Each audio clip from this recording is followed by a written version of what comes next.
income from salary we are did. Okay, now today after the long time I have disappointed for your response. Okay, ना majority बच्चों लोगों ने answer एकदम not satisfactory दियो. Okay ना, एक लग रहा था कि काफ़ी ट्रैक पे आ गए, एक दो बच्चों को छोड़ के बाकी सब लोगों का. लेकिन आज ज़्यादातर बच्चों ने आंसर एकदम टैक्स का प्रॉपरली आपने नहीं दिया है, और सबसे जो मेन चैप्टर है उसका ही ऐसा रिजल्ट था. Okay, so in the last almost अब 2 महीने होने आ गए. 4-5 बच्चों को तो हमने एक्सेप्शन छोड़ते बाकी लेकिन बाकी बच्चों ने भी आज मेरे को बहुत डिसअपॉइंटेड किया आप लोगों ने. ओके ना, क्योंकि आपने प्रॉपरली कॉन्सेप्ट को पढ़े नहीं थे, थोड़ा सा रीड किए हो, बट मैंने जो सैलरी का जो एक्सप्लेनेशन दिया था वो आपने प्रॉपर देखा नहीं ढंग से. सो प्लीज़ अरे डोंट टेक लाइकली इस चैप्टर को. सैलरी चैप्टर वेरी इंपॉर्टेंट है, लेंथ बहुत बड़ा चैप्टर है बच्चों. मैं थोड़ा सा एक बार रिकॉल कर देता हूँ आज. Let's come income from salary. मैंने आपको स्टार्टिंग में बोला था बच्चों, income from salary, any income of individual will be taxable under the certain head. Government ऐसा नहीं बोलेगा कोई भी इनकम पे टैक्स लाओ भाई. गवर्नमेंट के अपने खुद के हेड है. आपके इनकम गवर्नमेंट देखिए क्या वो हेड में आ रहा है क्या. आप जाके मैं गवर्नमेंट साहब लीजिए टैक्स, वो पहले पूछा ये इनकम आपका कौन से हेड में है सर. तो धीरे धीरे गवर्नमेंट ने 5 हेड बना रखा है. कैसे भी नहीं कि कोई भी इनकम में कभी कहीं भी किसी को टैक्स देंगे. नो, क्या आपका इनकम कौन से कैटेगरी में आ रहा है उसके हिसाब से टैक्स है. वाई? बिकॉज उस कैटेगरी में फिर टैक्स का रेट अलग अलग होता है बच्चों. तो देयर इज अ 5 हेड है. एनी इनकम ऑफ इंडिविजुअल, किसी भी आदमी का बच्चों जो इनकम है will be taxable under the certain head. Her income एक ही हेड में नहीं टैक्स हो जाए. ऐसा नहीं कि इनकम है टैक्स लाओ. नो, पहले वो इनकम आपके कौन से कैटेगरी में आ रहा है, that we have to see that. Okay बच्चों, तो देयर इज अ 5 हेड है, 5 कैटेगरी है. There are 5 head of income. आप लोग क्या बोल रहे हो, टैक्स सैलरी में नहीं आ रहा है मतलब exam. No, salary is one of the head है बच्चों. ऐसा नहीं कि सैलरी से टैक्स नहीं हुआ तो मतलब बाकी सब एग्जाम. तो इस दिन में बहुत सारे लोग सैलरी नहीं कमाते, फिर इसका तो उन लोगों को टैक्स नहीं देना है. No, there is a 5 head है. अब आपको देखना है आपका इनकम उस कौन से हेड में आएगा. ओके, एवरी इंडिविजुअल का जो इनकम है बच्चों, गवर्नमेंट देखेगा क्या वो 5 कैटेगरी में किस में आ रहा है. Accordingly government will take the tax. Okay, which are the 5 head. First है इनकम फ्रॉम सैलरी. तो गवर्नमेंट क्या कर, क्योंकि ऑब्वियसली मेजॉरिटी बच्चे लोग क्या है इंडिया में, सबके सब तो बिजनेसमैन नहीं है, सबके में सब तो प्रोफेशनल लोग नहीं है इंडिया में. ओके ना, जितने भी हमारे वर्क फोर्स है उसके 60% वर्क फोर्स मतलब लेबर, जितने भी लेबर कैटेगरी उसके 60% जॉब करने वाले लोग हैं. ओके बच्चों, तो जॉब करने वाले that is income from salary. ठीक है, तो पहला हेड है सैलरी. तो गवर्नमेंट देखिए क्या आपका इनकम, जैसे एग्जांपल मिस्टर ए का 1.5 लाख इनकम है साल का पर एनम. तो गवर्नमेंट देखिए पहले क्या ये 1.5 लाख कौन से कैटेगरी में आपका आ रहा है, क्या आपको वो सैलरी में आ रहा है. अगर उसने बोला नहीं सैलरी में नहीं है मेरा, तो गवर्नमेंट फिर सेकेंड हेड देखे क्या आप कोई बिजनेस हो, प्रोफेशनल बिजनेस करते हो. वो बोलते नहीं मैं कोई बिजनेस नहीं हूँ. क्या कोई आप प्रोफेशनल हो, प्रोफेशनल डॉक्टर, लॉयर, टीचर या सेल्फ एम्प्लॉयड पीपल हो, that is a professionals. Okay ना, नहीं हो. फिर देखता क्या आपकी कोई प्रॉपर्टी, हाउस प्रॉपर्टी है जो रूम भाड़े पे देख के कमाते हो. यस, बहुत सारे लोग हैं जो रूम भाड़े पे देखे, नागसोपारा में 5-6 रूम ले लिए हैं, भाड़े पे दे दिए, वही उनका इनकम हो रहा है. Income from house property. तो income from house property and then अगर उसमें से नहीं होता तो क्या आप कोई प्रॉपर्टी बेच के कुछ कमा रहे हो. अब देखो गोल्ड मार्केट में गोल्ड अभी 50,000 हो गया है. तो जो लोग अरे महीना 2 महीना पहले खरीदे रहेंगे तो उस समय 40,000 था, 50,000 बेच दिए, तो 10 ग्राम पे 10,000 उनको प्रॉफिट हो गया. ये क्या है, कैपिटल गेन, क्योंकि गोल्ड इज एसेट्स.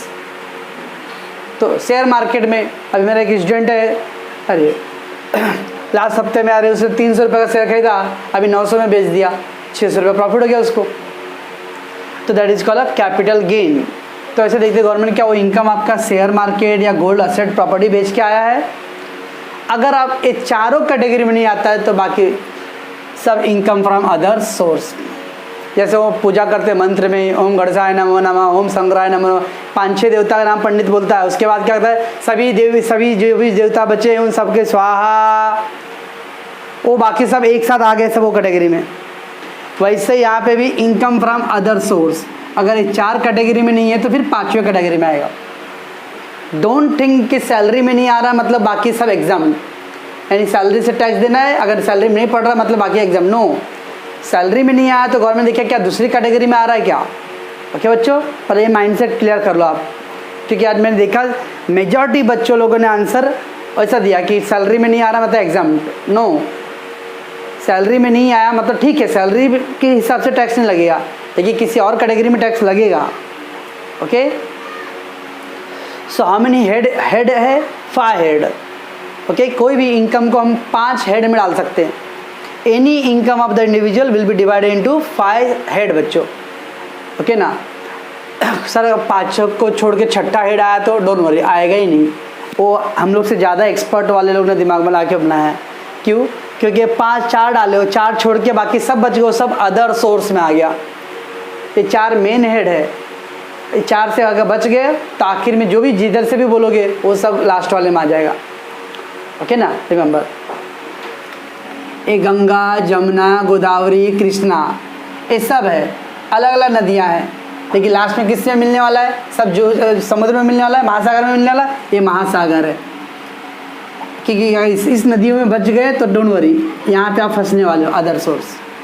ठीक है बच्चों, so income will be, government will take the tax on a certain head. आपका इनकम पहले कौन से हेड में आता है गवर्नमेंट वो देखेगा। तो हम जब रिटर्न फाइल करेंगे इनकम टैक्स तो उसमें बताना पड़ेगा आपका कौन सा हेड। मैं आपको और कल बताऊंगा आपको इनकम टैक्स रिटर्न का फाइल का। तो मैं क्या कर रहा हूँ, प्रोफेशन, तो business and profession, I am not salaried people. ठीक है बच्चों, तो रिमेंबर, तो कोई भी इनकम जब तक वो कोई हेड नहीं बताऊंगा तब तक गवर्नमेंट टैक्स लेगा ही नहीं। आप चालान फाइल करोगे, रिटर्न फाइल करोगे तो उसमें पहला हेड बताना है कि कौन से हेड से इनकम आ रहा है। ओके बच्चों, सो दैट इज ये 5 हेड है। ठीक, इतना। Let's come the now income. मान लेते कोई भी इनकम है, अगर वो income if it is earn under the relationship employer employ, अगर ये इनकम मेरे को क्यों मिला है? एम्प्लॉयर एम्प्लॉय के रिलेशनशिप की वजह से मिला है। इफ़ इट इज़ अर्न, मैंने अर्न क्यों कमाया हूँ?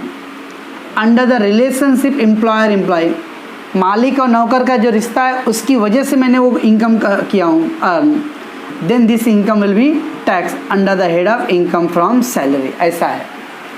तो अगर वो इनकम आपके एम्प्लॉयर और एम्प्लॉय के रिलेशन की वजह से आया है तो फिर गवर्नमेंट क्या बोलेगा, ओके भाई आप एम्प्लॉयर एम्प्लॉय के रिलेशन से ले आ रहे हो इनकम, इसलिए आपको इनकम फ्रॉम सैलरी के हेड में टैक्स देना है।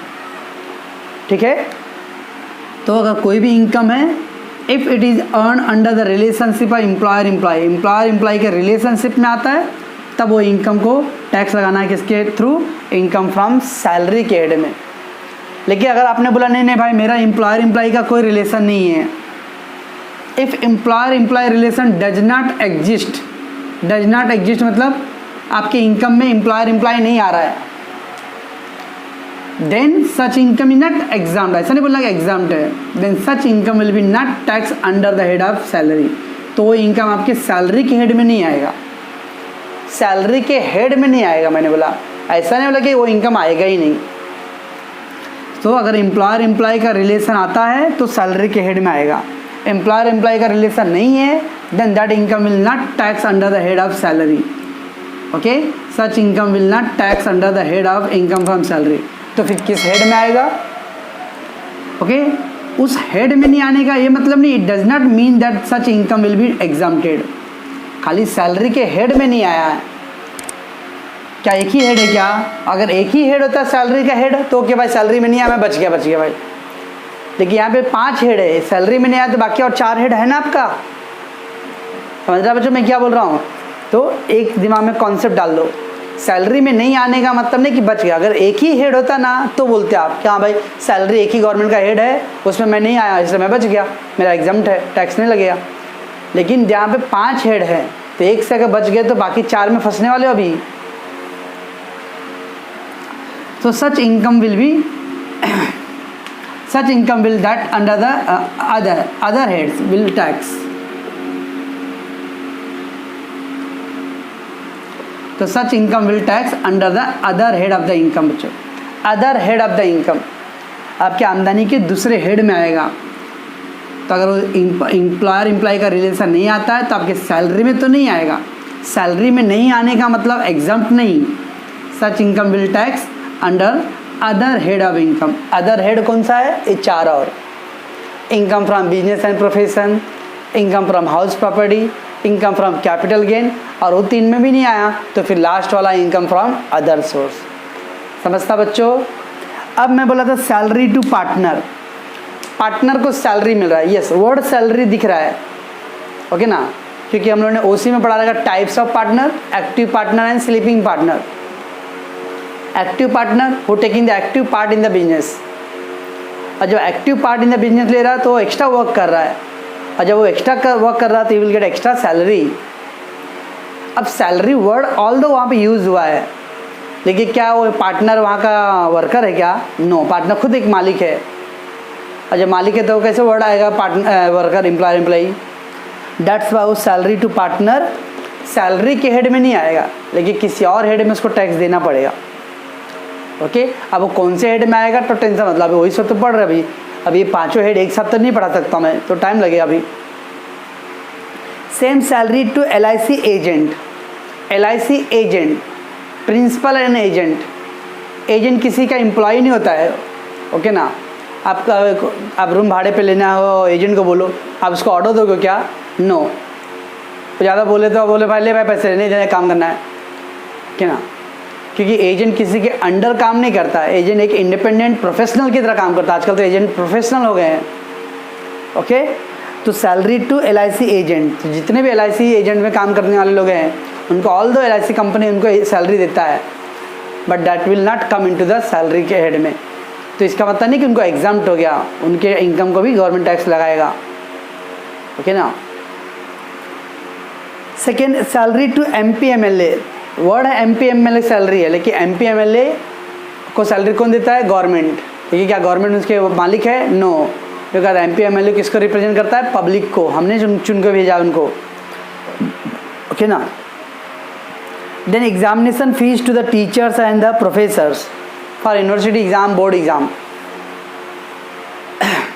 मैं अगर संस्कार ट्यूटोरियल में काम कर रहा हूँ और संस्कार का एग्ज़ाम है तो क्या संस्कार कंपनी मुझे फीस देगा और इनकम देगा, सैलरी देगा, तो दैट विल सैलरी. लेकिन किसी और का एग्ज़ाम है और मेरे क्लास में हेल्ड हो रहा है. आप लोग ऐसे सुने रहे बहुत सारे classes cross exam centre held करते हैं एकदम. तो मेरे क्लास के अंदर किसी और क्लास का एग्ज़ाम हेल्ड हो रहा है और मैं सुपरवाइज़ कर रहा हूँ, तो मुझे फ़ीस दे रहे हैं. मैं उनका एम्प्लॉय नहीं हूँ वहाँ पर. तो सेम बोर्ड एग्ज़ाम है, यूनिवर्सिटी एग्ज़ाम है, ये सब एग्ज़ाम ऑथराइज एग्ज़ाम है. वो कॉलेज स्कूल में सेंटर खाली लगा है. ओके, उतने 10 दिन 15 दिन का जो भी सैलरी और फीस है बोलो, जो भी बोलो वर्ड बोलो, वो पेमेंट कौन करने वाला? बोर्ड, महाराष्ट्र बोर्ड और मुंबई यूनिवर्सिटी. ठीक है. एंड देन था इलेक्शन कमीशन. इलेक्शन का काम करने के लिए टीचर लोग का अपॉइंट होता है. देखे लोगे काफ़ी दिन तक छुट्टी रहता है. उसके सेंसस जनगणना रहता है, उसमें टीचर लोग का अपॉइंटमेंट होता है ना. तो ये सब वर्क करने के लिए अगेन क्या आता है, उनको कौन अपॉइंट करता है? इलेक्शन कमीशन या सेंसस डिपार्टमेंट. तो ये सब में ऑल दो वर्ड इज सैलरी यूज हुआ रहेगा वर्ड, बट बिकॉज क्या वर्ड नहीं आ रहा है? ये नहीं आ रहा है सर. एम्प्लॉयर एम्प्लॉय का रिलेशन नहीं आ रहा है इसके अंदर, इसलिए दीज आर नॉट एग्जाम्प्टेड. ये एग्जाम्प्ट नहीं है, but it will tax under the other heads. Okay बच्चों, ऐसा है. ये पांचों सैलरी में नहीं आएगा. क्यों नहीं आएगा सैलरी में? क्योंकि एम्प्लॉयर एम्प्लॉय का रिलेशन नहीं आ रहा है. सैलरी में नहीं आएगा मतलब नहीं कि इनको पूरा माफ गवर्नमेंट ने कर दिया है. इनको टैक्स देना रहेगा, लेकिन किसी और हेड में आएगा. कौन से हेड में आएगा वो देखेंगे हम लोग. समझ में आया बच्चों एक कॉन्सेप्ट क्या है? तो इनकम फ्रॉम सैलरी होने के लिए पहले देखने का कोई भी इनकम जहाँ से मिला मेरे को, अगर मैं रिसीव किया हूँ तो I should be the employee, और मेरे को जो पैसे दे रहा है उसका होना चाहिए एम्प्लॉयर. पेयर एंड पेई, पैसे देने वाला एम्प्लॉयर होना चाहिए, पैसे लेने वाला एम्प्लॉय होना चाहिए. इस रिश्ते के नाते अगर मुझे अर्निंग हो रहा है, so I will pay the tax to the government under the head of income from salary. लेकिन अगर ये रिलेशनशिप नहीं आ रहा है तो सैलरी के हेड में टैक्स गवर्नमेंट नहीं लेगा मेरे से, किसी और हेड में टैक्स लेगा। ठीक है बच्चों, तो ये पॉइंट था इम्पॉर्टेंट बच्चों। देन द सेकेंड सबसे इम्पोर्टेंट पॉइंट बच्चों, परक्यूजिट्स। परक्यूजिट मतलब बच्चों extra benefit. Perquisite means extra benefit other than your salary. Normal salary जो मिलता है उसके अलावा आपको क्या क्या और मिलता है बेनिफिट। अब कौन बेनिफिट देगा? कंपनी। कंपनी मतलब employer. So perquisite paid by the employer to their employee. तो कंपनी और एम्प्लॉयर अपने वर्कर को पेमेंट करता है, एक्स्ट्रा पेमेंट। ओके, अब उसमें 2 पार्ट रखना है। मैंने 3 कैटेगरी बनाया था क्योंकि थियोरटिकली के हिसाब से, लेकिन आप 2 याद रखो, taxable versus exempted. Taxable versus exempted. अगर क्वेश्चन में आ गया rent free accommodation, concession of rent accommodation. अब रेंट फ्री अकोमोडेशन मतलब कंपनी में काम करने के लिए आपको रहने के लिए जगह चाहिए, और कंपनी वो आपको रूम दे रहा है और बोल रहा है उसका कोई भाड़ा आपको नहीं देना है। कभी आप लोग देखे रहोगे JB नगर के आगे RBI का कॉलोनी है, देखे रहोगे कहाँ, वो भगत सिंह कॉलोनी गुरुद्वारा है ना उधर JB नगर के आगे उस साइड, तो उधर पे RBI का कॉलोनी है। तो सारे लोगों को RBI के जो भी ऑफिसर्स हैं मतलब एम्प्लॉयज़ हैं उनको वहाँ पर रहने के मिलता है। PNT कॉलोनी सुने? PNT कॉलोनी जाके देखो, PNT कॉलोनी गोल्ड बिल्डिंग, उसमें सब अपने एयरपोर्ट में जो काम करने वाले लोगों को अपॉइंट मतलब है ना। तो that is rent free accommodation. तो कंपनी गिविंग द आपको रहने दे रहा है और फ्री में दे रहा है, जब तक आपको काम कर रहे हो वहाँ पर आप रह रहे हो। ओके, अभी बीच में एग्जाम्पल आया था जो प्रियंका चोपड़ा को योगी साहब ने बोला था कि घर खाली कीजिए। ये क्या है? गवर्नमेंट एम्प्लॉय जो भी है भाई, गवर्नमेंट रिप्रेजेंटेटिव, उनको गवर्नमेंट रहने के लिए देता है। जब तक आप उस पोस्ट पे हो तब वो रेंट फ्री है, तो आपके लिए क्या है? इनकम है, क्योंकि आप वही रूम आप कहीं और लेते तो आपको खुद से जेब से डालना पड़ता है। ओके, तो टैक्सेबल इन, तो rent, telephone bill, club bill, life insurance premium. अब इसको और इसको लोग कनेक्ट कर रहे थे। यहाँ पे कहाँ गया मेरा LIC? समझा था LIC। ये LIC एजेंट वर्ड है, थोड़ा दिमाग लगाओ, और LIC प्रीमियम है। This not both are same. वो मैं अपना LIC कराया हूँ, उसका प्रयोग मान लो अगर मैं अपने फैमिली के लिए LIC लेता हूँ तो LIC लिया हूँ मैं, तो मेरी जिम्मेदारी है, तो मुझे पे करना चाहिए। लेकिन मेरी कंपनी इतना अच्छा है कि उमेश की LIC कौन पे कर रहा है? कंपनी मेरे बदले बिहार पे कर रहा है। अब मान लो 15-16 हज़ार का मेरा पॉलिसी है, तो 15-16 हज़ार हर साल मेरा कंपनी भर के दे रहा है, तो मेरे लिए तो इनकम हो गया ना।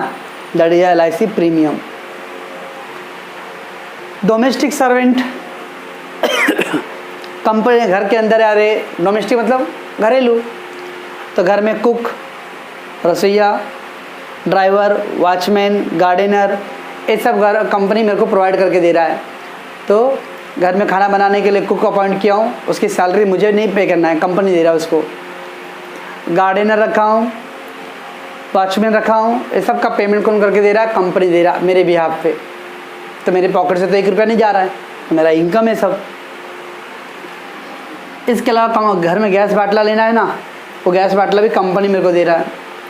वाटर कनेक्शन, लाइट बिल, और फिर education facility like the library, transport to the family member of the employ. Family member, परिवार का कोई भी सदस्य, यहाँ पे बच्चा नहीं है। से एग्जांपल अजय पढ़ाई किया तो TY कैसे करते करते वो पहुँच गया है, ओके ना। लेकिन अब सोचा मैं TY पूरा पढ़ तो लिया हूँ, लेकिन अब आगे नहीं पढ़ूंगा, लेकिन मैं अपने वाइफ को पढ़ाऊँगा, बहुत पोस्ट ग्रेजुएशन कराऊँगा। That is a family members. आप एम्प्लॉई हो, आपके परिवार में किसी भी कोई फैसिलिटी हो, क्या फैसिलिटी मिलता है? ज़्यादातर लाइब्रेरी फ्री में मिलता है, ट्रांसपोर्ट फैसिलिटी मिल सकता है, ये सब फैसिलिटी मिल रहा है बच्चों। That is called education facility, okay, to their family members employ के। ये सब क्या है? प्योरली टैक्सेबल है, टैक्सेबल परक्यूजिट्स। इस पर टैक्स लगेगा, चाहे वो गवर्नमेंट एम्प्लॉय हो या प्राइवेट एम्प्लॉय हो।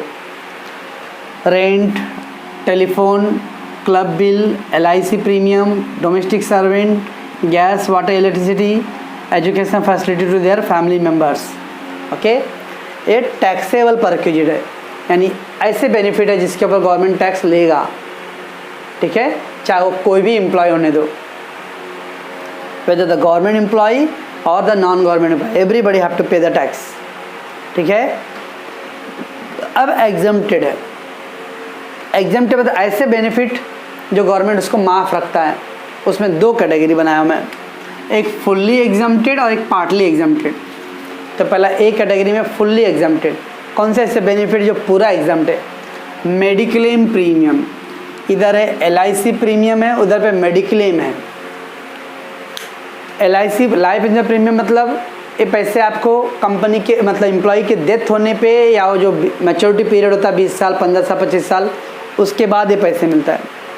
हाँ, मेडिक्लेम मतलब साल भर में अगर कोई बीमार पड़ गए, हॉस्पिटल में एडमिट हुए तो हॉस्पिटल का खर्चा वो कंपनी देता है, उसको बोलते हैं मेडिक्लेम। और आजकल के बच्चे 20 साल के, अभी आजकल तो प्रोफेशनल और मोबाइल पे दिन भर सोशल मीडिया का ज़माना है, आपको तो ये सबको सुनते रहोगे रोज़ मेडिकल प्रीमियम के बारे में। तो मेडिक्लेम प्रीमियम मतलब ऑब्वियसली कंपनी करा के रखता है कि कब कौन सा एम्प्लॉय बीमार पड़ गया तो कंपनी मेडिक्लेम प्रीमियम भर के देता है हर एक एम्प्लॉय का। अब साल भर में अगर वो कहीं बीमार भी पड़ गया तो हॉस्पिटल में एडमिट होगा तो उसका पूरा खर्चा कौन करके देगा? कंपनी करके देगा। तो दैट इज का मेडिक्लेम प्रीमियम रहेगा तो फुल्ली एग्जाम। ये LIC प्रीमियम है और वो मेडिक्लेम प्रीमियम है। तो मेडिक्लेम वर्ड मेडिकल आया ना तो याद रखना है, तो मेडिक्लेम प्रीमियम फुल्ली एग्जाम। फिर था लैपटॉप, कार, ये ऐसे बेनिफिट है जो आप कंपनी में भी यूज़ कर रहे हो और अपना पर्सनली भी यूज़ कर सकते हो। ओके ना। तो कंपनी आज इसको होता है कलेक्टिव बेनिफिट, कलेक्ट मतलब दोनों साइड दोनों तरफ बेनिफिट, या इसको होता है फ्रिंज बेनिफिट। तो इसमें था लैपटॉप, कार, एक वर्ड और था लंच था वर्ड। और फिर scholarship to the children. Scholarship मतलब पढ़ा बच्चा थोड़ा ज़्यादा होनहार समझदार है, स्कॉलर है, उसके पढ़ाई का खर्चा अलग से कंपनी देता है, स्कॉलरशिप। और ESOP क्या था बच्चों? एम्प्लॉय स्टॉक ऑप्शन स्कीम, यानी कंपनी शेयर्स बेच रहा है तो शेयर में 2% रखा है कि अपने एम्प्लॉय लोगों के लिए कि भाई आप लोग भी ले सकते हो एट अ कंसेशन रेट पे। ओके। एंड देन अगर मेडिकल ट्रीटमेंट ले रहा हूँ मैं कहाँ पे? ओनर हॉस्पिटल, जो मेरा जिस कंपनी में काम कर रहा हूँ कंपनी का hospital. If I am I Reliance employee, मैं रिलायंस में काम करता हूँ तो रिलायंस के हॉस्पिटल में जाकर ट्रीटमेंट ले रहा हूँ। मैं हीरानंदानी में काम करता तो हीरानंदानी हॉस्पिटल में जाकर ट्रीटमेंट ले रहा हूँ। LNT में काम करता हूँ तो LNT के हॉस्पिटल में जाकर ट्रीटमेंट लेता हूँ। अपोलो में काम कर रहा हूँ तो अपोलो के में ट्रीटमेंट लेता हूँ।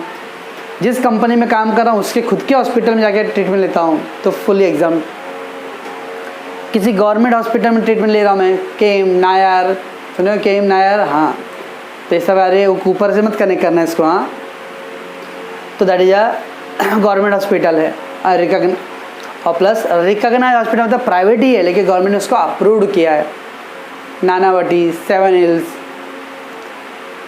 होली स्पिरिट और भी बहुत सारे हैं, तो ये सब रिकॉग्नाइज हॉस्पिटल्स है ना। तो इसमें ये सब क्या है? Fully exempt. इसमें जो भी खर्चा रहेगा पूरा का पूरा कम है। अब खर्चा मतलब ये सारे ऐसे खर्चे जो खर्चा आप कर रहे हो लेकिन आपको इसके बदले में पूरा कंपनी पेमेंट करता है, तो आपका पूरा इनकम है फिर भी गवर्नमेंट पूरा माफ़ करता है क्योंकि ये मेडिकल के नाम के है। लेकिन अगर मेडिकल ट्रीटमेंट में ही गवर्नमेंट ने 3 ऑप्शन दिया, अगर मुझे पूरा माफ़ करवाना है अपना पैसा, मुझे 1 रुपया भी टैक्स नहीं देना है तो फिर ठीक है, आप कंपनी के हॉस्पिटल में एडमिट ट्रीटमेंट लो, किसी गवर्नमेंट हॉस्पिटल में ट्रीटमेंट लो या कोई रिकॉग्नाइज में। अगर ये तीनों जगह नहीं लेता हूँ, मैं अपने मनपसंद का अपना पर्सनली कहीं किसी और हॉस्पिटल में ट्रीटमेंट लेता हूँ तो गवर्नमेंट का सॉरी सर आपको पूरा माफ़ नहीं होएगा। तो medical treatment in the other hospital then reimbursement up to 15,000। अगर मेरा बिल बन गया 28,000 रुपये का और कंपनी मुझे पूरा 28,000 दे रहा है, वो 28,000 मैंने अगर इन हॉस्पिटल में किया होता तो गवर्नमेंट 1 रुपये का भी टैक्स नहीं लेता था, लेकिन मैंने बाहर कराया हूँ इसलिए गवर्नमेंट बोले सॉरी सर वो 28 में खाली आपको 15 माफ़ करूँगा, बाकी 13,000 पे टैक्स लाओ। ओके। अगर मैं किसी रिकॉग्नाइज हॉस्पिटल में लिया था और मेरा 1,20,000 का बिल बन गया और मेरी कंपनी बहुत अच्छा वो पूरा 1,20,000 दिया तो भी मुझे 1 रुपये भी टैक्स नहीं देना है, ठीक है। लेकिन अगर यही मैं 1,20,000 का अगर मैं किसी प्राइवेट यानी अदर्स हॉस्पिटल में लेता था मैं तो उसमें खाली 15,000 रुपये माफ़ होएगा, बाकी 1,05,000 रुपये गवर्नमेंट बोलेगा भाई टैक्स लाओ आप, यानी वो टैक्सेबल है। तो एग्जाम्प्टेड में 2 पार्ट है उसमें, फुल्ली वर्सेज पार्टली। तो mediclaim premium fully exempt, laptop facility fully exempt, car facility fully exempt, lunch fully exempt, ESOP scholarship full exempt, और medical treatment in the 3 place. एक ओनर हॉस्पिटल, ओनर मतलब company का खुद का hospital, किसी भी सरकारी hospital, and recognise means private ही है लेकिन गवर्नमेंट ने उसको अप्रूवल दिया हुआ है। ओके, ऐसे हॉस्पिटल्स में full exam. Medical treatment in other hospital, अगर किसी और हॉस्पिटल में करता, मैंने कल आपको एग्जाम्पल बोला था मुकुंद हॉस्पिटल, ऑल दो मुकुंद प्राइवेट है ना, होली स्पिरिट भी प्राइवेट है, लेकिन होली स्पिरिट को ज़्यादा मान्यता मिला हुआ है गवर्नमेंट से। ओके ना, इसलिए आप लोग देखेगा अभी सुने ना कोरोना वायरस, तो कोरोना का ब्लड टेस्ट क्या हर जगह हो रहा है? आप बताओ मेरे को, कोरोना का ब्लड टेस्ट सब जगह हो रहा है क्या? नहीं, रिकॉग्नाइज हॉस्पिटल में ही या रिकॉग्नाइज लैब में ही हो रहा है खाली। ओके ना, that is all good. Otherwise बाकी आप बोलोगे मलेरिया का ब्लड टेस्ट कराओ तो अपने गली में हो जा रहा है, आजकल गली गली में खुल गया है। ओके ना, तो that is called recognise hospital रहता है तो उसको गवर्नमेंट फुल एग्जाम रखता है। अदर्स में खाली आपको 15,000 तक माफ़ है, 15 के ऊपर जो एक्स्ट्रा रहा उसके ऊपर टैक्स लगेगा। ठीक है बच्चों, इसको बोलते हम लोग परक्यूजिट्स। आई होप सो कि क्लियर हुआ रहेगा, लेकिन ध्यान रहे कि सैलरी चैप्टर में एकदम आराम से पढ़ना है इसको, रिलैक्स होकर, और हर एक वर्ड का मीनिंग है, टैक्स है। ओके, इसको लाइकली नहीं लेना है।